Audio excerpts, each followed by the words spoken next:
Hey everyone, it's Andy's Free Guitar Chart Videos here. Welcome to my Facebook group friends and my YouTube subscribers and anyone who's found this video on YouTube.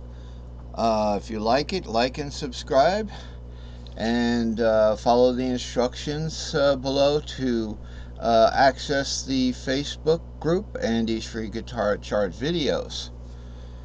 So it's morning time and it's time to talk about a couple of charts, 281 and 282. Okay, and I'll just get me out of the way for a second here. We're looking at chart 281, fretboard freedom using the ramp scales for major sevenths or any arpeggio. And we'll get into any arpeggio in chart 282. Circle along pattern string shapes forward for major and minor, and backwards for major sevenths. Now that is important point to remember because it makes it very easy. And then we have the long John keyboard here. Then it makes it very easy to do the arpeggios if you follow this this string shape chart here. Okay, so in the normal arpeggios go up, okay, where we've got, pretty much if you start anywhere. So if you start on the very bottom, that would be right here in the subroutine, the long patterns. Okay, so what we have is 5, 6, 7 root 2, 3, 4, 5, 6. You can see how they're counting up, and we could do that. We could start it from the the G, rather, the G note, wherever your G note is, because I'm down tuned here, so my guitar is down tuned.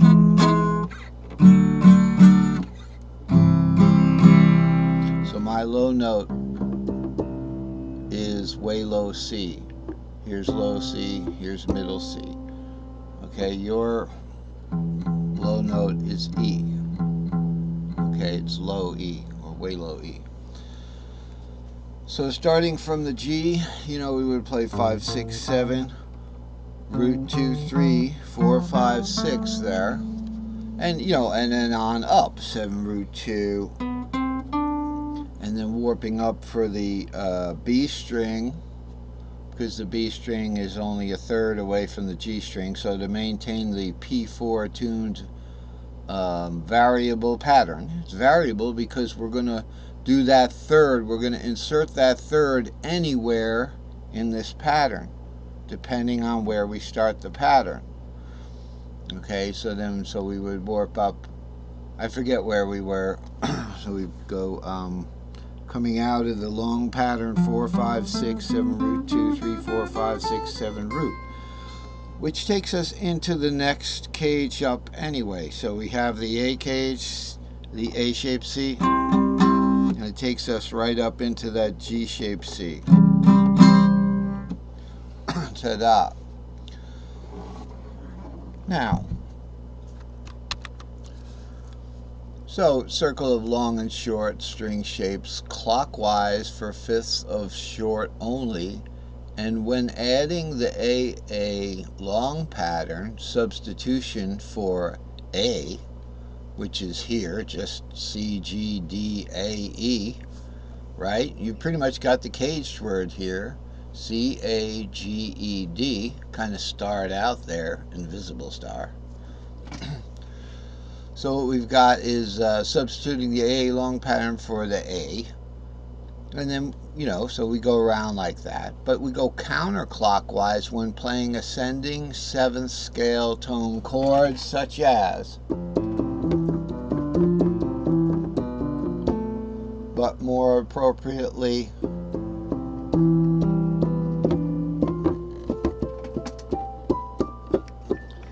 as we go up across the long John keyboard here.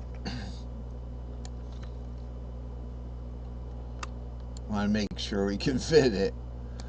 So if I was to transpose the keyboard down, I have to get to my wheel and have all this stuff on here.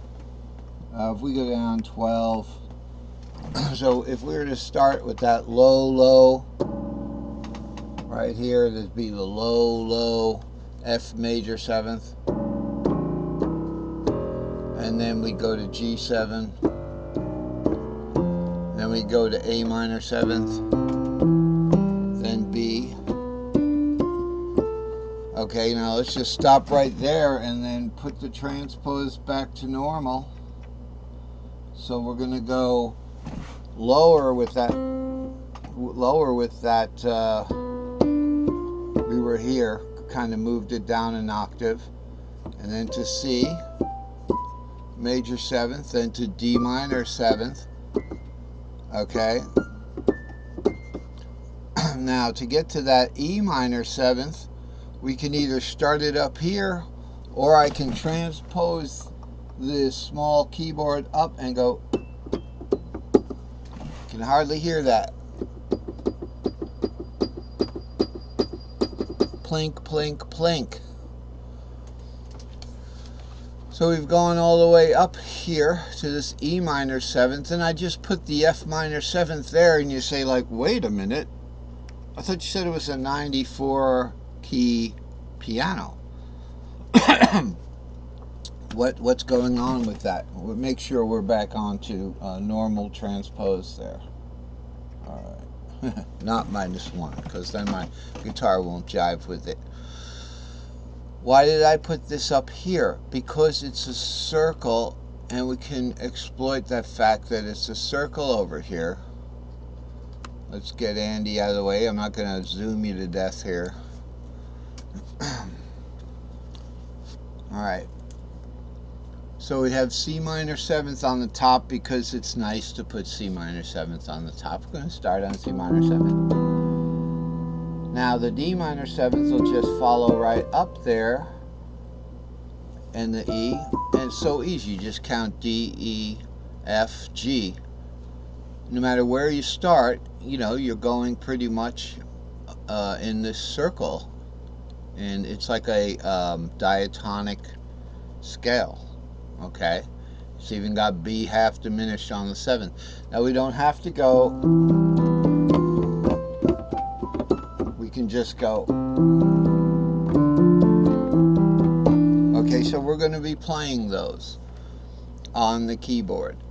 The point is that it's a circle and it returns to itself. So if you started at F major 7th and went around the circle, you'd be back at F major 7th. Okay, that's the significance of this slide down here, this shoot. Remember the game Chutes and Ladders? You know, shoot. If you landed on that, you'd have to slide back down to the beginning and climb back up the ladder. Now notice it doesn't go back to itself. You know, it goes back because it's in a circle here. So that's just the way I drew it. Now let's look at these string shapes here. Well, let's put me back where I was. And here's our string shapes that we're going to be using for the major 7th. Now we can't do the major 7ths easy with the short string shapes, okay, because of the nature of the major 7th. It just I found it easier to use the catch-all pattern, long short. It's right here. Okay, so it's the short pattern.